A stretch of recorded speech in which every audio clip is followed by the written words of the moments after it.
ఇంత బరువులు ఎత్తడం అవసరమా నీకు? ఈ ఏజ్ లో జిమ్ డైట్ ఇవన్నీ అవసరమా? లైఫ్ నీకు ఛాన్స్ ఇస్తుంది, ఆ ఛాన్స్ ని వేస్ట్ చేసుకోవద్దు.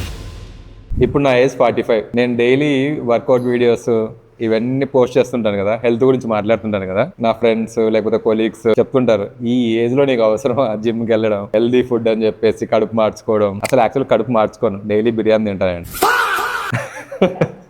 అది వాళ్ళకి తెలియదు. ఓకే, ఇలా ఉచిత సలహాలు ఇస్తుంటారు. యోగా చేయి, వాకింగ్ చేయి, స్ట్రెంగ్త్ ట్రైనింగ్, ఇంత బరువులు ఎత్తడం అవసరం నీకు ఈ ఏజ్ లో అని చెప్తారు. వాళ్ళకి నా కంప్లీట్ స్టోరీ తెలియదు కదా. Let me share my story. Back in 2016 నాకు బాగా గుర్తు, అది సంక్రాంతి టైం. అందరూ హ్యాపీగా ఎంజాయ్ చేస్తున్నారు సంక్రాంతి ఫెస్టివల్. నేనేమో హాస్పిటల్ బెడ్ మీద పడి ఉన్నా, నా ఫ్యామిలీ ఏమో హాస్పిటల్ కారిడార్స్ లో టెన్షన్ గా ఉన్నారు. నియర్లీ 6 hours కాన్షియస్ లోకి వచ్చాక నా ఫ్యామిలీని చూసి నన్ను నేను ఒక క్వశ్చన్ వేసుకున్నా, అసలు ఏం చేస్తున్నావు నువ్వు?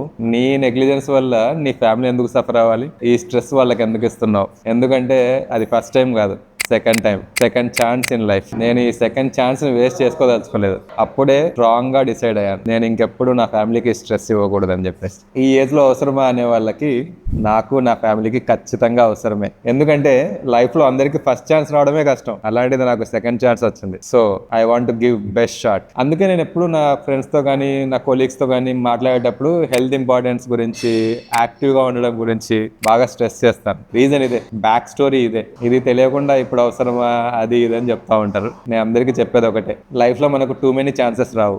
వచ్చిన ఛాన్స్ ని వాల్యూ ఇవ్వండి. అందుకే it's never too late to start.